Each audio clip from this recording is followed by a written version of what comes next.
कि हाँ हाँ यस। तो बेटा नेक्स्ट टॉपिक हम लेंगे पीरियोडिसिटी। समटाइम्स से पूछ लिया जाता है कि what is periodicity and what is the cause of periodicity. तो जब हम लॉन्ग फॉर्म ऑफ टेबल की तरफ बढ़ रहे हैं, पीरियोडिक टेबल की तरफ, तो उसमें थोड़ा सा स्टडी करना बहुत ही जरूरी है। एक्चुअल में पीरियोडिसिटी है क्या, कि भाई आप अगर मॉडर्न पीरियोडिक टेबल को देखोगे बेटा, तो देखो lithium, beryllium, boron, carbon, nitrogen, oxygen, fluorine and neon, and after that क्या रिपीट हो रहा है, सोडियम।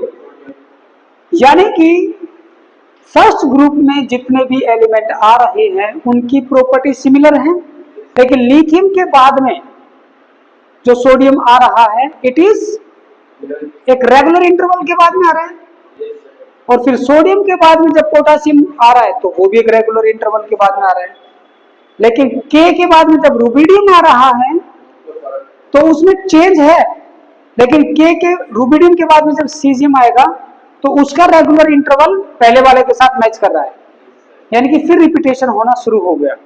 तो उसमें देखा गया कि भी प्रॉपर्टीज का, चाहे वो कोई भी हो, चाहे फिजिकल हो या chemical, properties are repeated. Properties या बोल सकते हो द रिपीटिशन ऑफ, यहां से स्टार्ट करते हैं, the repetition of similar properties after a regular interval,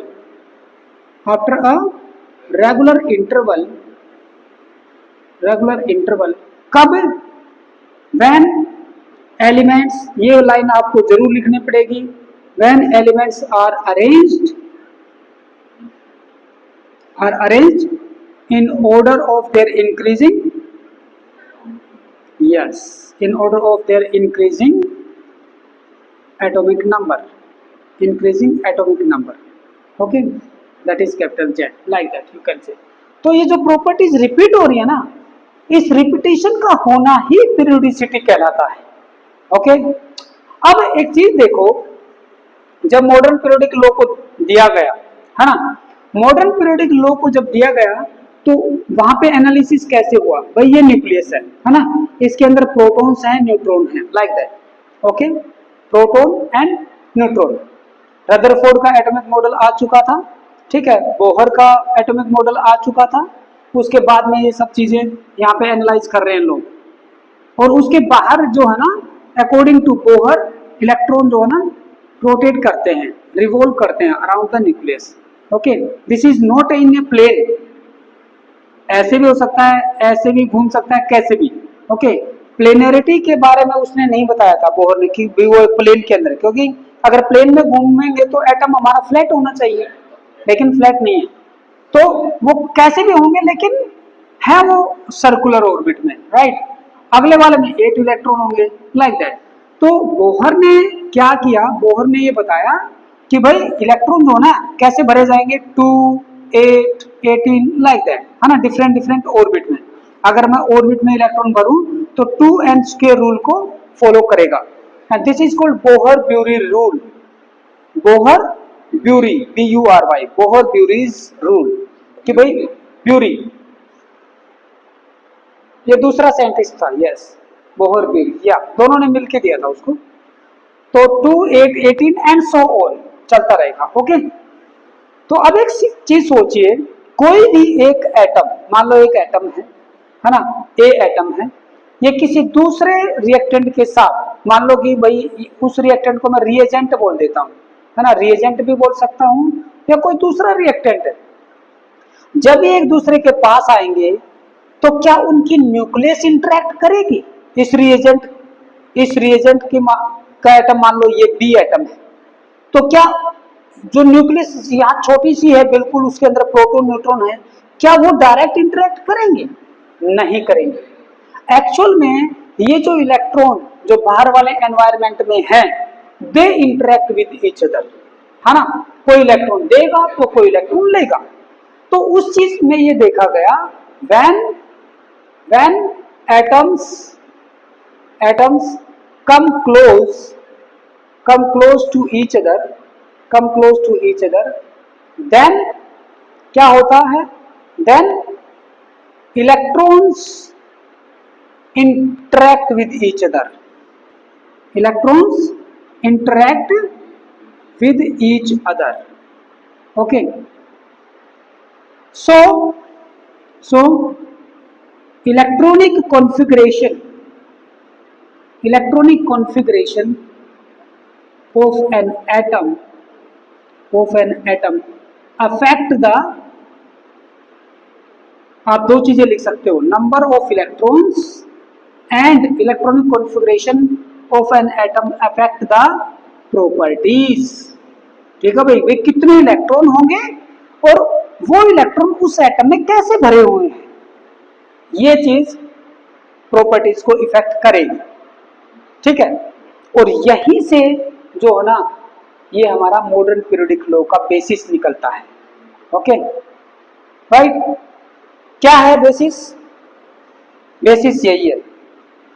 अगर मैं यहाँ पे कोज ऑफ पीरियोडिसिटी लिखूं, कोज ऑफ पीरियोडिसिटी कि हमारी प्रॉपर्टीज रिपीट क्यों हो रही है, तो वो यही है।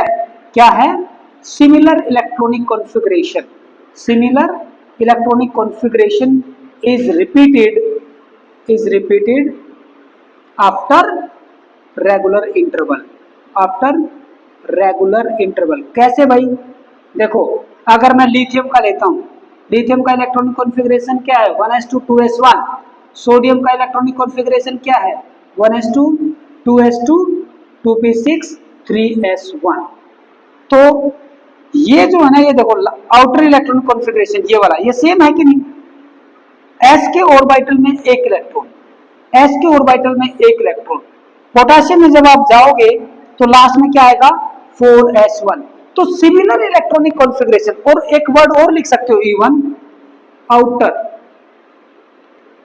Similar outer electronic configuration is repeated after regular interval. भाई 8 के बाद, फिर 8 के बाद, 8 के बाद ना 3 + 8 एटॉमिक नंबर अगर मैं देखूं तो 11 + 8 19 है ना, रेगुलर इंटरवल है। आउटर इलेक्ट्रॉनिक कॉन्फ़िगरेशन सेम है, बाद में 18 18 का रिपीट होगा, लेकिन वो भी एक रेगुलर इंटरवल ही हो गया कि भाई 18 के बाद, है ना, लाइक दैट। तो आउटर इलेक्ट्रॉनिक कॉन्फ़िगरेशन का सिमिलर होना, और वो भी एक रेगुलर इंटरवल, पीरियोडिसिटी को जन्म देता है। तो यही है इसका खोज। ओके, और यही खोज है किसका, यही बेसिस किसका है? मॉडर्न पीरियोडिक लॉ का। क्या ये चीज समझ में आई? खोज ऑफ पीरियोडिसिटी, केवल इतना लिखना है आपको, similar outer electronic configuration is repeated after regular interval. For example, this and this all are having one electron in s orbital, that's why they are having similar properties. Okay, now you note it down. You will first note it down this one, and after that this one, these lines, these are very important lines. Okay, हाँ, yes, cause of periodicity sometimes 2 marks में पूछ लिया जाता है। Okay, कि भी ऐसा क्यों हो रहा है।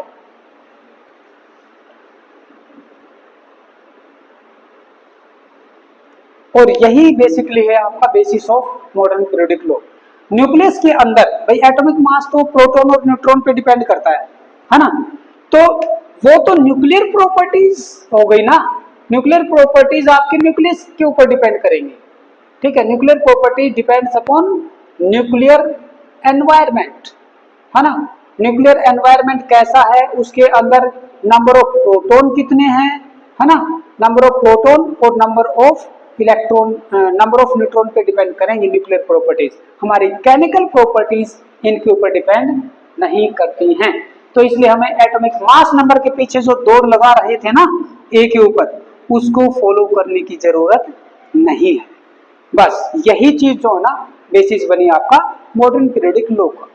ठीक है, now you note it down both the topic periodicity, it's cause, basis of modern periodic law, this one and this one. Okay.